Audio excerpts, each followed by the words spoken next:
Christmas का समय था। ब्रिडपोर्ट के एक छोटे से शहर में मैं एक पुरानी चीजों की दुकान में गया। दुकान में चारों ओर पुराना फर्नीचर और एंटीक सामान रखा था। तभी मेरी नजर एक पुराने रोल टॉप डेस्क पर पड़ी। दुकानदार ने बताया कि यह 19वीं सदी का ओक की लकड़ी से बना डेस्क है, लेकिन उसकी हालत बहुत खराब थी। उसका रोल टॉप कई टुकड़ों में टूटा हुआ था।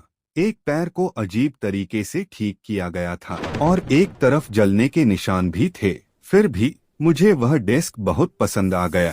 काफी समय से मैं ऐसा ही एक डेस्क चाहता था, लेकिन वे बहुत महंगे होते थे। यह डेस्क सस्ता था। मैंने सोचा क्यों न इसे ठीक करने की कोशिश करूं। यह एक जोखिम था, एक चुनौती थी, लेकिन मैंने तय कर लिया। मैंने पैसे दिए और डेस्क को अपने घर ले आया। घर के पीछे अपने गैरेज के वर्करूम में मैंने क्रिसमस की शाम को उसे ठीक करना शुरू किया। मुझे नहीं पता था कि यह पुराना डेस्क मुझे दुनिया का सबसे अनमोल क्रिसमस उपहार देने वाला है। मैंने डेस्क का रोल टॉप पूरी तरह हटा दिया और सभी दराज बाहर निकालने लगा।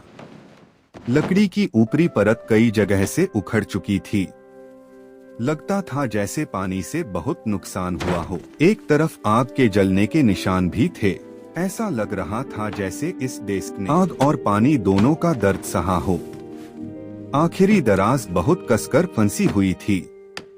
मैंने उसे धीरे धीरे निकालने की बहुत कोशिश की, लेकिन वह हिली तक नहीं।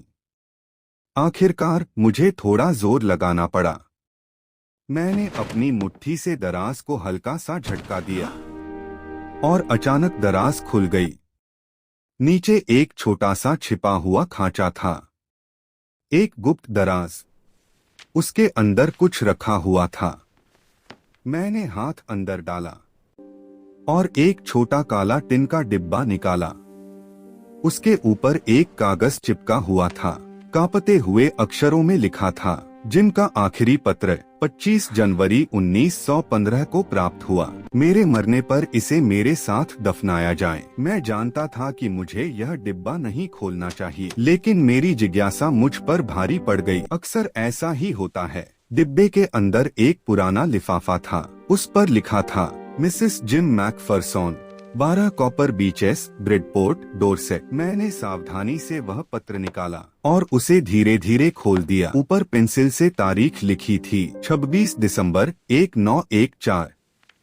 मुझे एहसास हुआ कि मैं किसी बहुत पुरानी और खास कहानी के दरवाजे खोलने वाला हूँ।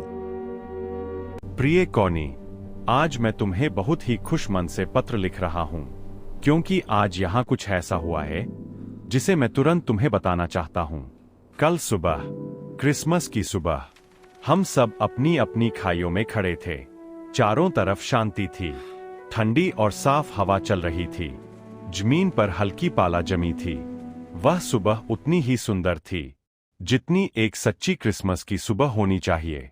मैं कहना चाहता हूं कि शुरुआत हमने की, लेकिन सच यह है, और यह कहते हुए मुझे थोड़ी शर्म भी आ रही है, शुरुआत जर्मनों ने की। अचानक सामने वाली खाई से एक सफेद झंडा लहराता दिखाई दिया। फिर उधर से आवाज आई, हैप्पी क्रिसमस टॉमी। पहले तो हमें विश्वास ही नहीं हुआ। फिर हमने भी जवाब दिया, तुम्हें भी क्रिसमस मुबारक, फ्रिज। हमने सोचा बात यही खत्म हो जाएगी, लेकिन तभी एक जर्मन सैनिक अपनी खाई से बाहर आ गया। उसने सफेद झंडा ऊपर उठाया हुआ था। किसी ने चिल्लाकर कहा, गोली मत चलाना। और सच में किसी ने गोली नहीं चलाई। थोड़ी ही देर में और भी जर्मन सैनिक बाहर आने लगे। मैंने अपने सैनिकों से कहा, सावधान रहो, यह कोई चाल भी हो सकती है। लेकिन यह चाल नहीं थी। एक जर्मन सैनिक बोतल हवा में लहराते हुए बोला, आज क्रिसमस है टॉमी, हमारे पास स्नैप्स है, सॉसेज है, क्या हम मिल सकते हैं? धीरे धीरे दर्जनों जर्मन सैनिक बिना हथियार के हमारी ओर बढ़ने लगे। हमारी तरफ से भी एक जवान सबसे पहले बाहर आया। उसने कहा, आओ दोस्तों, किस बात का इंतजार है? और फिर कोई रुक नहीं पाया। मैं उनका अधिकारी था। शायद मुझे उन्हें रोकना चाहिए था, लेकिन सच कहूं तो मेरे मन में ऐसा विचार आया ही नहीं। दोनों तरफ के सैनिक धीरे धीरे एक दूसरे की ओर बढ़ने लगे।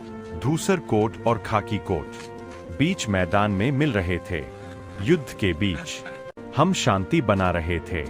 प्रिय कॉनी, तुम कल्पना भी नहीं कर सकती कि उस समय मेरे मन में क्या भाव थे। एक जर्मन अधिकारी मेरी ओर बढ़ा। उसने मुस्कुराते हुए हाथ आगे बढ़ाया। उसने कहा, मेरा नाम हांस वुल्फ है। मैं डसेलडॉर्फ से हूं। मैं घोरकेस्ट्रा में सेलो बजाता हूं। क्रिसमस की शुभकामनाएं। उस क्षण हम दुश्मन नहीं थे, हम सिर्फ इंसान थे। क्रिसमस के दिन युद्ध भूमि पर शांति उतर आई थी।